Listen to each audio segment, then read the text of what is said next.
Munyemerere mbifurize kugira igitondo cyiza shuti bakunzi ba Top Kivu News, nizera ko mumeze neza cyane aho muri hose. Hanyuma rero turazindutse muri iki gitondo cyo ku itariki ya 28 Mutarama 2026. Ibintu rero byamaze kuba ibindi munyemerere mbere yuko mujya mu kazi kanyu mbanze mbagezeho zino ngingo z'amakuru y'ingenzi tugiye kugenda turebera hamwe ibikomeje kugenda bivugwa ndetse binatangazwa hano ku butaka bwa Repubulika Iharanira Demokarasi ya Kongo. Uyu munsi rero turaza kwibanda ku makuru ari kuvuga kuri Joseph Kabila Kabanga nyuma yuko Repubulika Iharanira Demokarasi ya Kongo cyangwa se Kinshasa bamenye amakuru yuko Joseph Kabila Kabanga yaba yaramaze kugera hano mu mujyi wa Goma, aho rero yahuye n'ihuriro Alliance Fleuve Congo, aho bivugwaho neza ko bagiye gufatanya ndetse muri uru rugamba nyine rwo kwishyira kubohora igihugu, navuga ko ari nko kugibohora.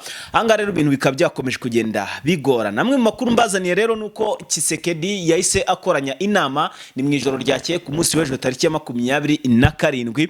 Tshisekedi yahise akoranya inama yihuse y'igitaraganya ya gisirikare yiga ku mutekano na strategy shyashya bagomba gukoresha. Amakuru yaturutse iyo ngiyo ndaje nyababwire. Hanyuma Leta Zunze Ubumwe za Amerika zamaze gufatwa nk'abagambanyi bakuru ku butegetsi bwa leta ya Kinshasa, ni nyuma yuko Tshisekedi yabonye abasirikare boherejwe na Trump akavuga ati ibibazo byanjye birakemutse, noneho M23 yajya yabona uwo ndiwe wanyawe nkabereka yuko shoboye cyane. Uyu mugabo yase yumvamo imbaraga zidasanzwe, ndaje mbabwire ibimubayeho, ese myaboneka ko ibyari imitobe birangiye bibaye amakari ndetse navugyita ngo iki, mumbwire muri comment mwebwe musura kwa mubizi neza cyane. Ibintu byasoseraga bikaza kurangira bibaye nkaho ari umubirizi, buryo ki dushobora kubivuga mu kinyarwanda cyiza gihamye, mumbwire muri comment, ndabizi neza cyane mu bamubizi. Hanyuma Tshisekedi rero byamaze kumucanga, turamugarukaho. Hanyuma rero mu gihugu cy'u Burundi nanone kandi ibintu byongeye kuba bibi cyane.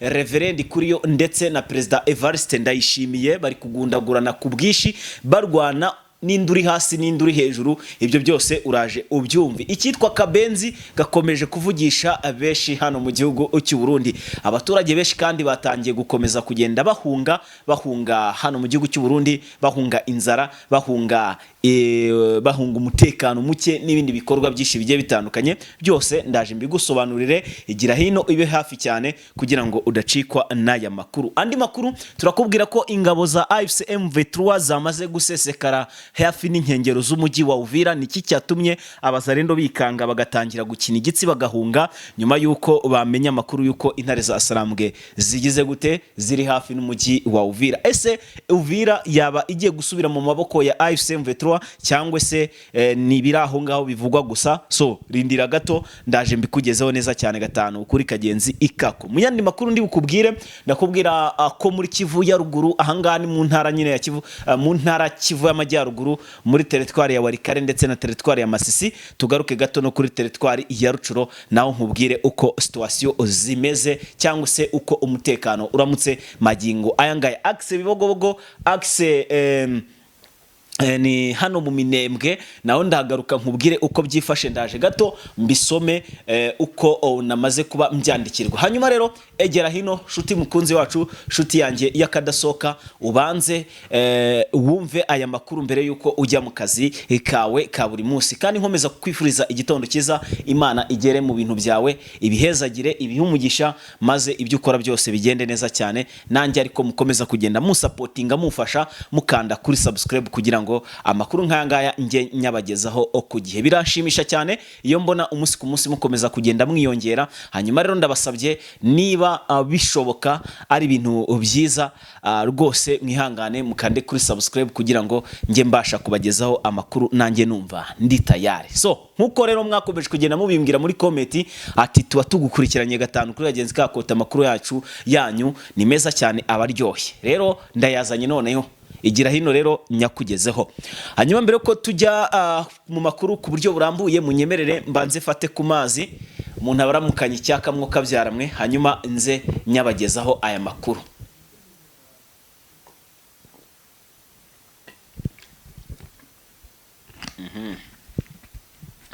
Hanyuma rero munyemerere duhere kuri Joseph Kabila Kabanga. Joseph Kabila Kabanga rero umwe mu banyapolitiki Kongo yigeze kugira cyangwa se umwe mu banyapolitiki Kongo ifite bakomeye cyane ndetse bazi diplomasi ku rwego rwo hejuru cyane. Sinatinya kuvuga ko Joseph Kabila Kabange ari we ahanini ukomeje kuburagiza uwitwa Felix Antoine Tshisekedi, akaba yabuze buryo cyicara ngatuze kubera ko ndaje mbabwire iby'inama yakoresheje y'abaminisitiri yiga ku mutekano ku mugoroba w'ejo ku masaha ya 3 kugeza ku isaha 5 z'ijoro. Ibyavugiwemo nabyo ndabifite neza cyane gatanu kuri agenzi kako. Hanyuma rero Joseph Kabila Kabange byavuzwe neza cyane guhera ku munsi w'ejo. Haraho nakomeje kugenda mbona, ngira ngo natwe twabigarutse ku mugoroba tubeshyuza, haraho nakomeje kugenda mbona banditse ngo Joseph Kabila Kabange ngo yarashwe ari mu mujyi wa Goma, ngo yarashwe ngo n'abagambanyi. So ibyo byose byakomeje kugenda bisirikira, sinzi niba mwabashije kubyumva namwe, gusa je nabibonye ndangije ndanabyumva, ari n'ababivuze babikora bavuga ukuntu yapfuye. Kandi uyu mugabo rwose ni Mutaraga. Uyu mugabo yanaje rwose mu gicamunsi cy'ejo ku itariki ya 27 aho yakiriwe n'abayobozi bakuru ba AFC M23. Nkuko nabibabwiye nirinze gutangaza inkuru itaraba official, none ubu rero tuvugana yamaze kuba official, nubwo intare za Sarambwe zitarasohora itangazo rigaragaza neza cyane ko Joseph Kabila Kabange yamaze kuba ari hamwe nabo hano mu mujyi wa Goma. Joseph rero Kabila Kabange wahoze ari perezida wa Repubulika Iharanira Demokarasi ya Kongo, uwayoboye imyaka yose isanga 18, yongeye kwibutsa Tshisekedi yuko ari umwana muto cyane muri politiki, ko we yavutse asanga se ayoboye nawe agafata igihugu akakiyobora imyaka 18. Ati Tshisekedi wowe utarayobora n'imyaka 9 cyangwa se 8, ati uri kumva ukomeye ku rwego rwo hejuru cyane. Ati ntaho uragira, humura utujeho gato ndaje nkwicaze urebe ibyo ubukora, cyangwa se usubire mu Bubiligi ujye gucuruza pizza nkuko wahoze ubikora na mbere yaho. Amakuru rero akomeza ambwira ko Joseph Kabila Kabange yaje akubutse mu gihugu cya Leta Zunze Ubumwe za Amerika, aho rero yaramaze kujya kugambanira Tshisekedi. Nyaboneka ndaje ningera ku nkuru ya Tshisekedi ndayitatura neza cyane. Narababwiye ngo jewe nibyo mubona nagafashemo, nimujya mubona twagafashemo ngiye na Filispi cyangwa se Fisi, iyo twagafashemo buriya makuru twe tuba twayazanye kuko tuba twayatohoje menshi cyane. Hanyuma rero Fisi ntabwo abashije kuboneka, ni ngewe uhari. Ubwo nanjye murabizi neza cyane, ngerayo kabisa nkabagereraho nkababwira uko byifashe. Hanyuma rero Joseph Kabila Kabange bivuga yuko ari umugambanyi mukuru cyane w'ubutegetsi bw'Kinshasa, uhora agambanira Tshisekedi, uhora akora iyo bwabaga ngo Tshisekedi ntagira amahoro. Tshisekedi rero yakomeje gura n'ibyago bitewe n'uyu mugabo. Murabizi neza cyane Leta Zunze Ubumwe za Amerika zari zimaze imisi zohereje abasirikare no Kinshasa, ariko aba basirikare sinzi, wenda niba ntibeshye, wenda mushobora kuvuga ngo nayanjye, ariko ibyo ndi kubabwira ni ukuri. Abasirikare hari umuntu wigeze wumva bagiye mu kazi baje gukora? Wigeze wumva hari ahantu bagiye gutoza abasirikare ba FARDC wenda giye ayo bakuru ntayamenye, cyangwa se baje ku rugamba nkuko byavuzwe neza ko ari bo bakomandazi b'urugamba bakuru bazaba bakuriye abandi bazaza kuyobora runo rugamba ruri kubera hano muri Sud Kivu ndetse na Kivu y'Amajyaruguru? None se ntabwo muzi neza ko aribo byari byavuzwe ko aribo bitezweho kuza gusubiza M23 inyuma ndetse no kubambura umujyi wa Goma ndetse n'uwa Bukavu, bikarangira babashwiragije mu gihe batari kwemeranga inzira z'ibiganiro bagende nkuko Kinshasa ibishaka? Aba banyamerika rero nibo bari baje ngo bagire uko babihindura. Hanyuma rero Joseph Kabila Kabange nk'umunyapolitike wa mbere, shobora kuvuga ngo ni uwa mbere, wenda ukabyumva kuri ubu ni uwa mbere, ngiye shobora kuvuga ngo ni uwa mbere. Uyu mugabo bitewe n'ibikorwa yakoze kandi atakiyoboye iki gihugu, yaranambuwe uburenganzira bwose ahabwa n'itegeko nshinga rya Repubulika Iharanira Demokarasi ya Kongo. Ibintu ndi kuvuga murabizi. Joseph Kabila Kabange bamwambuye ubudahangarwa bwe bwose kugeza aho abaye nk'umuturage usanzwe, nyine bamukuyeho ubwo bubasha bwose yemererwa n'itegeko nshinga rya Kinshasa. Ngira ngo murabi mubizinza cyane ko ari umudepite uhoraho, niba ari iki hagati aho ngaho sindi ikwibuka neza, gusa sinzi umwanya bamuhurutuye bamukuraho umwanya atarateze kuzavaho kurinda abaye umusaza, ariko birangira Kinshasa iwumukuyeho ndetse imuhanagura ububasha bwose yemererwa n'itegeko nshinga nyine ry'iki gihugu. Uyu mugabo rero yaravuze ati nubwo ibyo byose mwabikoze, ariko nicyo gihe ngo umwami asubirane intebe ye. Icyo kintu sinzi niba muri kucyumva. Ati nicyo gihe kugira ngo umwami asubire ku ntebe ye. Bivuze ngo Joseph Kabila Kabange noneho aje yeruye yuko agiye kongera gusubirana kino gihugu.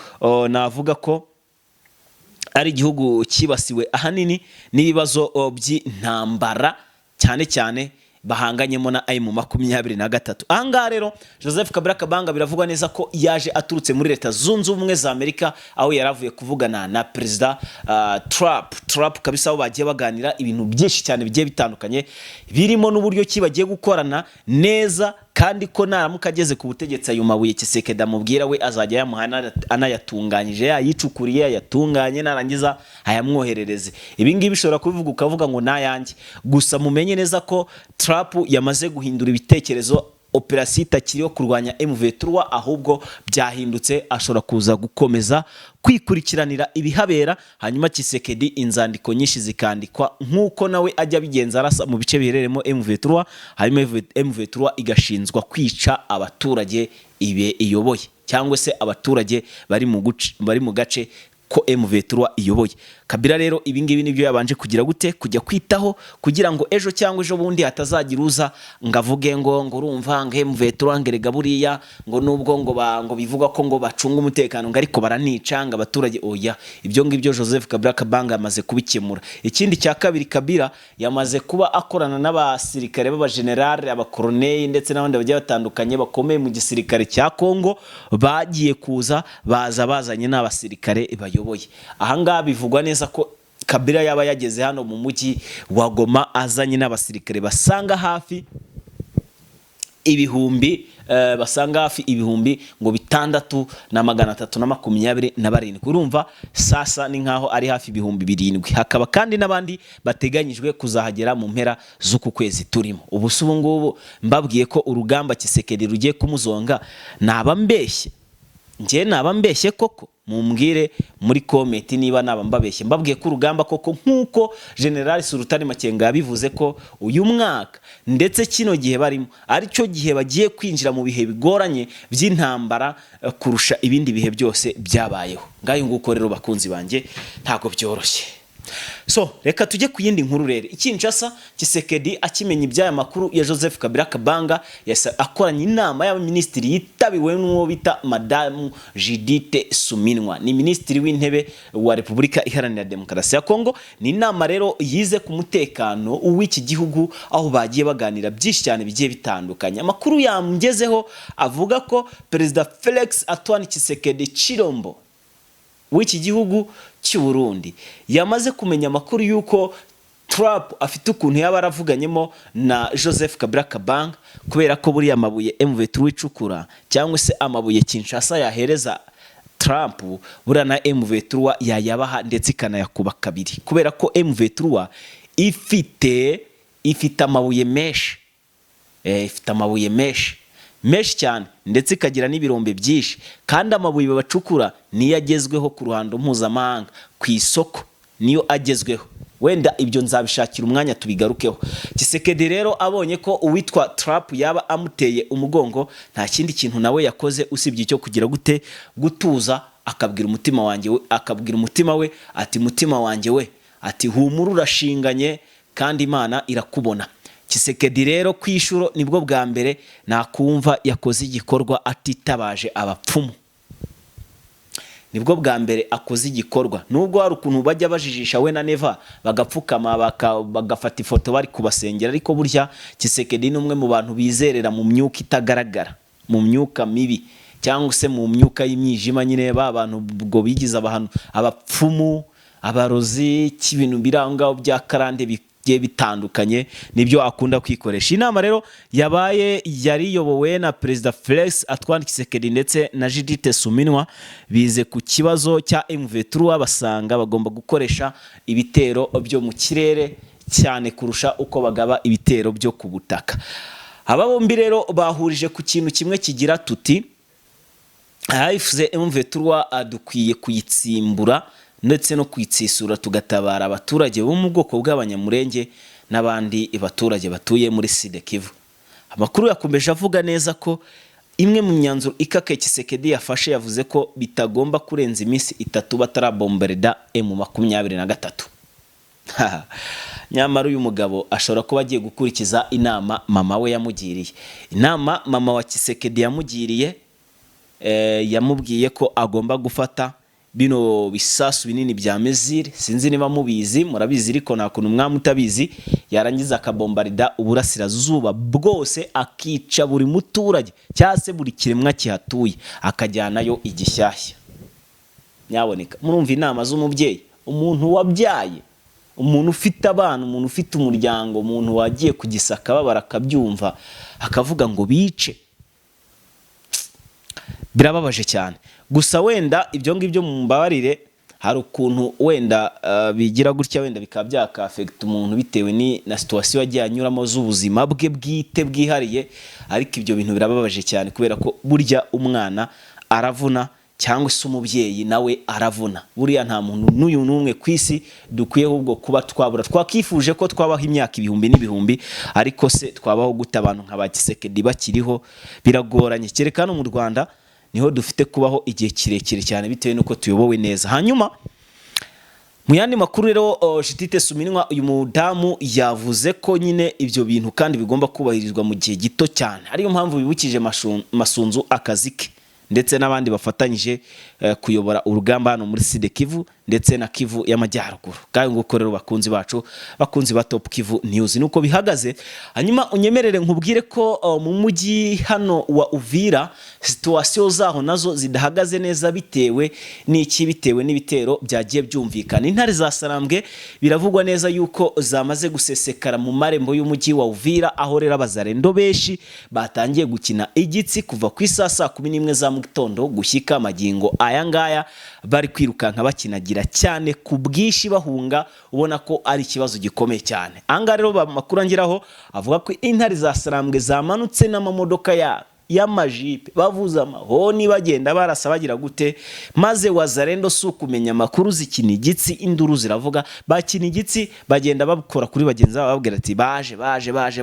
Ibi ngibi ni bimwe nababwiraga, nkababwira ati rere muveturwa ati nubwo mubona ivuye mu mujyi wa Uvira nubwo hari ukuntu twari tutari kubihuzaho na Fisi, ati nubwo mubona ivuye ahangaha mu mujyi wa Uvira ntimugire ngo baragiye byanyabyo byo kugenda, oya cyo kugenda ntibirimo, ahubwo bari bagiye kugira bari babaye babahavuye kugira ngo ino miryango mpuzamahanga ikunda ahanini kuza kubreminga cyane ibikorwa by'intare za Sarambwe, kugira ngo bayereke yuko M23 atari abicanyi nkuko babikeka cyangwa se nkuko babivuga, ahubwo ari abarwanira cyangwa se arabaharanira kwishyira kwizana.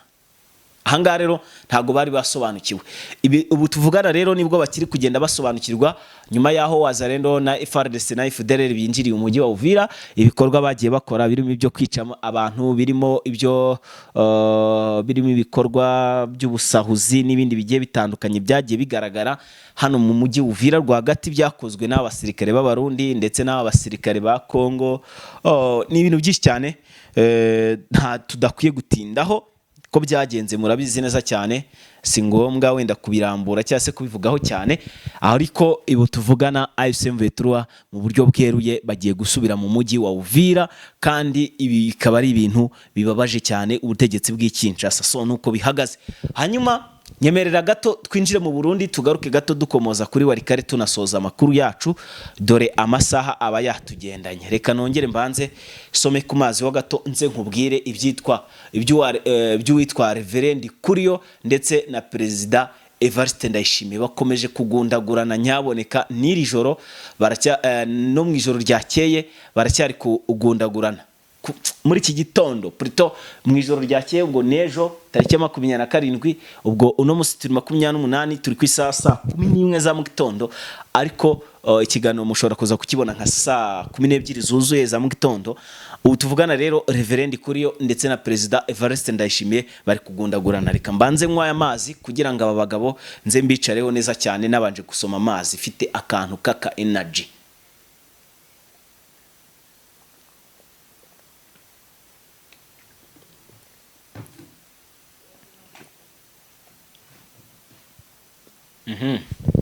Hanyuma rero nkuko nari mbikubwiye, Bwana Reverend Kuriyo ndetse na Perezida Evariste Ndayishimiye ni bamwe mu bantu bagize buno butegetsi bw'u Burundi, ariko kugeza amaginga aya ngaya wo kugira ngo bumvikane bashyire hamwe bashakire icyateza imbere Abarundi, aba bagabo bakomeje kugundagurana ewana umwe abirinde urundi n'undi abirinde urundi gutyo kugeza amagingo angaya ntituramenya ngo ninde uri hasi ninde uri hejuru. Ni nyuma yuko rero Felix Antoine Tshisekedi yahaye amafaranga menshi cyane Perezida Evariste Ndayishimiye kugira ngo hakorwe ibikorwa remezo hano mu gihugu cy'u Burundi, ariko ayo mafaranga yose Tshisekedi yahise yakubita ku makonte ye aho ari amakote ye aho agiye abaruje mu bihugu byinshi bigiye bitandukanye. Akaba rero uyu mugabo ariho agenda abika amafaranga kubera kazi neza ko ngo umwaka w'ibihumbi 2027 ashobora kutazongera kwiyamamariza kuba perezida, azajyana ayo yariye ayo yakuye mu bana b'abarundi hano muri Kongo. Kugeza amagingo yanga rero Tshisekedi yagiye amuhereza ndetse n'andi mabuye yagiye abona yigurishiriza ku giti cye, ayo yacukuye, ayo yambuye abasirikare n'ibindi bikorwa byinshi cyane bigiye bitandukanye byamuhesheje amafaranga menshi.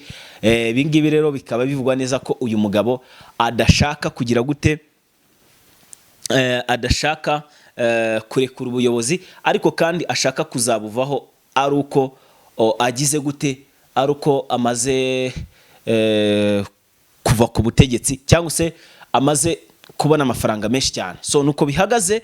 Gusa uwo witwa Bwana Reveriye Ndikuriyo nawe yamaze kuba arubira, aravuga ati Neva wowe aba bagabo ariko ni bamwe, niyo mpamvu abahari dukunda kuvuga amazina yabo cyane, ugasanga wenda nibeshye niba ngiye kuvuga Neva mvuze Tshisekedi, niba ngiye kuvuga Tshisekedi ukumva mvuze Neva. So mujye mwihangana ukuntu bituvanga kubera ko baduhora mu kanwa cyane, wenda tukabitiranya, ariko mumenyereza cyane yuko Neva byamaze kuba bimurenga cyangwa se byamaze kumucanga bitewe n'ibibazo ari kugenda ahura nabyo by'uruhuri, ndetse akaba afite n'ubwoba bw'uko witwa Reveriye ndetse na Prime Niyongabo bashobora kuza kumukubita icyitwa coup d'etat. Hanyuma ndabona Colonel Nanga mu masaha make atambutse, ubwo hari mu ijoro hari icyo yavuze kuri Joseph Kabila Kabange. Ni igiki? Ibyo ngibyo turabigarukaho muri Warikare, naho turaza kwagaruka dusoje amakuru ntayavuze bitewe n'ikibazo cy'igihe natinze kubahereza ku makuru ya Joseph Kabila ndetse na ya Tshisekedi. So yari amakuru menshi cyane narifite, ariko munyihanganire ndaje mu kanya gato ngaruke, ndaza kuyabahereza mu kanya gato ku isa 5 ikiganiro kiraza kuba kibagezeho. Nitwa Pacifique, ndabashimiye ndabakunda cyane, mwibuke gukanda subscribe, nyaboneka mu supportinga. Imana ikomeze bane namwe mu byo mukora byose. Bye bye.